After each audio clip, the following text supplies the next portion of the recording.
What is going on, beautiful people? I am Lee Hammock, the diagnosed self-aware narcissist known as Mental Healness, and welcome to episode 4 of my series on narcissists and toxic people in movies and television. Today's episode, y'all, is going to be a doozy. One of the absolute most toxic people in Disney movies ever. Ernesto De La Cruz. Oh, the greatest musician ever. Yo, if you've seen COCO, which I think is a piece of cinema just perfection. I love COCO. To me, COCO is slowly creeping up the list of best Disney movies ever because of the storyline. But the toxic story only happens because Ernesto De La Cruz, the greatest musician of all time, unalived Hector Rivera, the real greatest musician of all time, apparently. So this is the thing right here. If you have to have watched COCO to understand this, y'all. So you haven't seen COCO, it's gonna be kind of hard to explain this. But Ernesto De La Cruz, y'all, think about it like this. I don't think he was just a narcissist. I think he was a level up from a narcissist. He might have been a sociopath or an actual psychopath, something like that. Because this man planned on unaliving Hector from the very beginning of their relationship. Like, if you listen to Hector's story, when he found out that Ernesto had unalived him, he said, we had been touring for months and I got homesick and I wanted to go home. And I packed up my songs and I wanted to leave and you tried to force me to stay. And Ernesto, he's like, if you're going to leave, I'm going to give you a drink. I'm going to send you off with a drink. And we'll send you off with a toast. Poured the drink. He poured the drink and immediately gave it to him. So the poison was already in the bottle. He had already planned on taking Hector out anyway. So Hector Rivera, whether or not he went home or not, didn't stand a chance. I think that Ernesto De La Cruz was going to unalive Hector regardless. So that's premeditated unaliving, y'all. It absolutely is. That man was out of his damn mind. And not only the fact that he passed away, not only the fact that he kill Hector. He actually started singing the man's songs and changing the meaning of the songs. Instead of singing about COCO, he started making these songs about women and falling in love and stuff like that. Because listen to the song "Remember Me." He wrote it for Hector wrote it for COCO, a song to his daughter about "Remember Me" on the streets. Like, I'm out here on tour.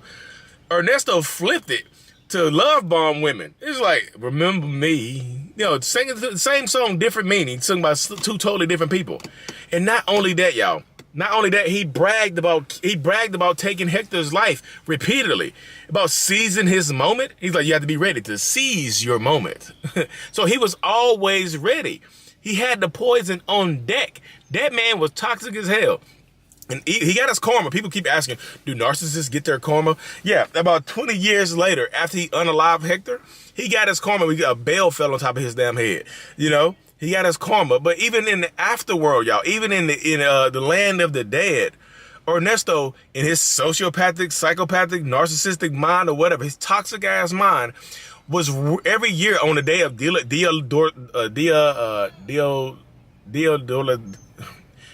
Day of the Dead, every day on the Day of the Dead, he was watching the movie that he made about taking Hector's life and celebrating that scene over and over and over again. Watching it is like, you have to be ready to seize your moment. He made a movie about taking the man's life and making it seem like he's a hero instead. He made it seem like somebody else is doing it to him and that he fought the person off and, and survived. Oh, poison. That man was out of his damn mind. And to make matters worse, when even in the afterworld, he didn't want people to find out. He said, y'all, the reputation to narcissists and toxic people mean more to them than anything. He said it. He said when it came out, when Miguel found out he actually did it, he's like, Miguel, my reputation means everything to me. You understand, right? So he didn't want him to tell anybody. He's like, don't tell anybody who I really am. And then try to unalive Miguel. He tried to take Miguel's life. He thought Miguel was his great-great-grandson. Miguel said, hey, I'm your great-great-grandson. He's like, and Hector was my best friend. You have to be ready to seize your moment. You understand, right? Yeah. Try to take his life. Twice. He threw him, he had his security guards throw him in the hole. And then when he got out of the hole, he was on stage, when he about to get exposed, he threw Miguel off the damn platform. He took Miguel by his back and said, he's a threat. He's a threat to my reputation. Hector's like, he's just a kid. He's just a kid, Ernesto. He's just a kid. He's just a kid. Ernesto said, no, he's not a kid. He's a threat to my reputation. And he tried to take his life again. Threw him off a damn tower. Threw him off a tower. But what he didn't realize is that the Rivera family had turned the camera on his ass. And he went back onto the stage. He's like, the show must go on. Went back onto the stage, and they started booing, and they knew who he was. And guess what he tried to do? Try to sing, remember me. Remember the good times. Remember who I was before you found out that I was a goddamn serial unaliver. I don't like, y'all, he planned on doing that. He planned on taking Hector's life from the beginning.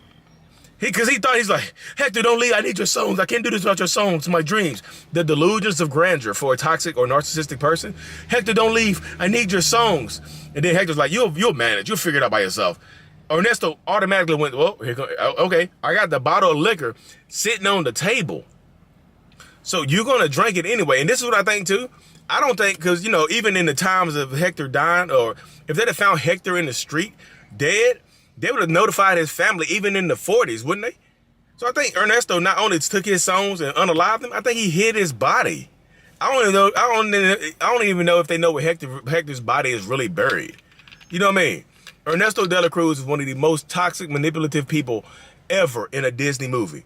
And that's the stuff they put in front of the kids. Y'all don't see it like that. I understand why you don't see it like that. Of course, y'all, I'm having fun with this series and making jokes about it. But it's serious. It is a serious topic. Ernesto De La Cruz was always planning on stabbing this man in the back the whole entire time. And then put on this image for the world like he was a great person. Not only did he put this image on for the real world, even in the afterworld, in the land of the dead, on the day of the dead, this man celebrates him unaliving Hector by watching that movie and watching that scene over and over again. Poison. Huh. You know, I did all my own stunts, right? That man was a toxic manipulator if I ever saw one. And that's a Disney movie for you right there. Disney puts it right in front of you like that, y'all. I love Disney movies. I still love Coco. Still, after even watching Coco through this different lens, if you watch it through the lens that I watch it, you'll see that Ernesto De La Cruz automatically thought about taking Hector's life. He's already planning on doing it. He was just waiting for the right moment, and Hector forced his hand early on. Yeah, I'm sitting in my car because I had to go to my son's graduation thing today. But yeah, I'm sitting out here now. But yeah, if y'all like this series, y'all give me some more ideas. I'm gonna do Beauty. I have to go back and rewatch Beauty of the Beast through my different lens. I have to go back and watch Lion Kings through my narcissistic, toxic lens. I have to watch Tangled through my lens and take my notes and stuff like that, do my next videos. Just give me some ideas and stuff like that. Movies and music. It doesn't have to be a Disney movie. It can be movies in general. And good movies. Don't give me terrible movies to go out here and watch. I can't watch a terrible ass movie. I'll get bored and don't want to think about it. And then don't want to go proceed to watching the movie out. But anyway, thank y'all for tuning in to this episode of Narcissists and Toxic People in Movies and Music. Ernesto De La Cruz, to hell with you. You're going to burn in hell and in the afterworld, y'all. Stay tuned for my next episode. Like and subscribe for more. And as always, Mental Healness is out. Peace.